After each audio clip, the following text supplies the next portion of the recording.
हिजाब हिजाब हिजाब हिजाब को लेकर आज न जाने किस तरीके से पूरे मीडिया और पूरी राजनीति में एक नई तरीके की जंग छिड़ चुकी है, एक बहस छिड़ चुकी है। लेकिन कोई ये तस्वीरें नहीं देख रहा कि कैसे एक मीडिया कर्मी एक 7 साल की बच्ची के पीछे भाग रहा है और वो बच्ची अपनी जान बचाकर ऐसे भाग रही जैसे कोई वो मीडिया रिपोर्टर नहीं बल्कि कोई आतंकवादी हो। एक हिजाब पहनी बच्ची के पीछे इस तरीके से भागने वाले मीडिया कर्मी को क्या कहा जाएगा? एक बदसूरत आदमी जो दिमाग से बदसूरत है। इस तरीके से हमारे मीडिया को रचा दिया गया है, बना दिया गया है कि वो आतंकवादी मीडिया के रूप में दर्ज हो रहा है। एक तरफ के बच्चे जब भगवाधारी बन जाते हैं तो उन पर कोई सवाल नहीं उठता और दूसरी तरफ जब बच्ची हिजाब पहन कर आती है तो उस पर सवाल खड़े करे जाते हैं, उनकी नियत पर सवाल खड़े करे जाते हैं, उन्हें जिहादी तक बोल दिया जाता है। ये शर्मनाक है और ये शर्मनाक होने का सिलसिला हमारे राजनीतिज्ञों की तरफ से शुरू हुआ है, जिन्होंने हिजाब को इस तरीके से बेपर्दा कर दिया है, इस तरीके से आतंकित कर दिया है कि लोग ये सोच रहे हैं कि अपनी बच्चियों को हिजाब पहनाएं या ना पहनाएं, क्योंकि ये नए तरीके का हिंदुस्तान है जिसमें एक तरफ के लोगों को हक दिए नहीं जा रहे हैं जीने के और दूसरी तरफ के लोगों से कहा जा रहा है कि जैसे चाहे जियो।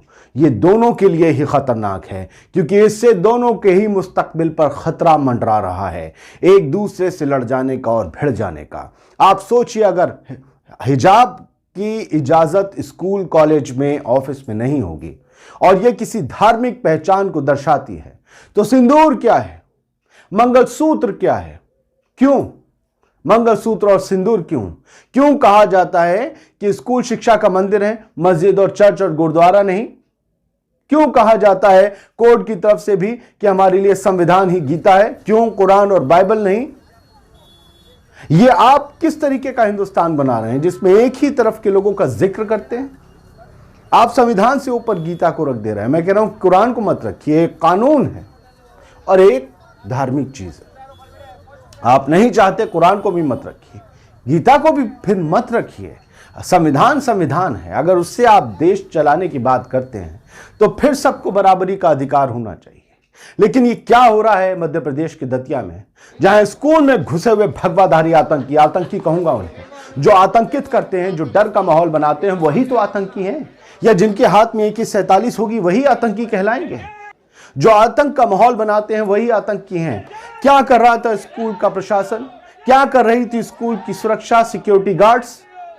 ये भगवाधारी कॉलेज के अंदर कैसे घुसे MP के दतिया में? कैसे उन्होंने हिजाब पहनी बच्चियों को डराने की और उनका विरोध करने की, उनका हिजाब नोचने की कोशिश की? ये हम कौन सा हिंदुस्तान बना रहे हैं? आज ये जिनको अच्छा लग रहा वो याद रखें कि जब तालिबान का उदय हुआ था तब अफगानिस्तान के लोगों को भी अच्छा लगा था। आज हमारा देश वहीं खड़ा है जहां 2-3 दशक पहले अफगानिस्तान खड़ा था। अगर आप ये देश भगवाधारी तालिबानियों के हाथ में देना चाहते हैं तो आपको मुबारक, लेकिन मैं और मुझ जैसे करोड़ों लोग इसके लिए लड़ेंगे। इस मुल्क हिंदुस्तान के लिए हम लड़ेंगे, इसकी फलाह बहबूदी के लिए, इसकी एकता के लिए, इसकी यूनिटी के लिए, इसकी शांति, सुख, समृद्धि के लिए हम लड़ेंगे।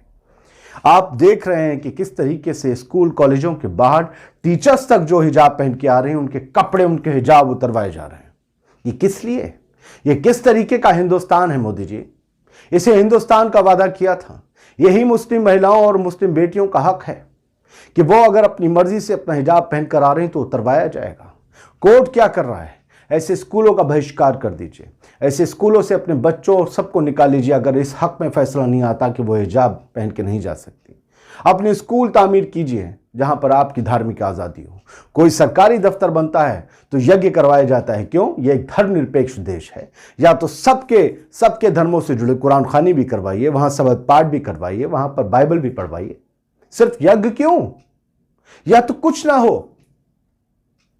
भाई देखिए, जाके सरकारी दफ्तरों में, कॉलेजों में, स्कूलों में सरस्वती की कहीं मूर्ति लगी है, कहीं भारत माता की मूर्ति लगी है जिसे आप देवी के रूप में पूजते हैं।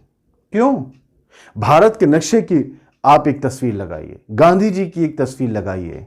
अगर आप किसी भी देवी को रखते हैं तो फिर आप एक धर्म के प्रतीक के तौर पर उसे प्रस्तुत करते हैं। जो लोग पूजा नहीं करते हैं वो क्यों किसी देवी की वंदना करेंगे? वो इस सरजमीन को अपने तरीके से मोहब्बत करते हैं, उससे उससे प्यार करते हैं। वो अपने तरीके से ही प्यार करेंगे। अगर ईसाई सर नहीं झुकाते हैं किसी देवी के आगे, तो वो क्यों किसी देवी की वंदना करेंगे? वो अगर मदर मैरी को मानते हैं तो मदर मैरी को ही मानेंगे। ये किस तरीके का हिंदुस्तान है जिसमें धर्म एक दूसरे पे थोपे जा रहे हैं? इस देश की अधिकांश जनता, जिसमें अधिकांश बड़ा वर्ग हिंदुओं का है, वो शांति प्रिय है। बाकी सारे मजहब के लोग उससे ज्यादा शांति प्रिय हैं। लेकिन एक वर्ग हिंदुओं का ऐसा तैयार किया जा रहा है जिन्हें नफरत करना सिखाया जा रहा है, जिनके बच्चों को बर्बाद कर देने की एक पूरी स्कीम चल रही है। उन्हें रंगरूट बनाया जा रहा है भगवा पहना के, दूसरों को डराने के लिए, लड़ाने के लिए। ऐसे लोगों को पहचानिए। कल जब खुदा न करे आपके शहर में दंगा हो, भगवान न करे दंगा हो, तो ऐसे लोगों को सबसे पहले पहचान के, चिन्हित करके और इनके लिए पुलिस से इंतजाम करवाने, इनकी वीडियो बनाकर अदालत में पेश करने के लिए सारे इंतजाम रखिएगा।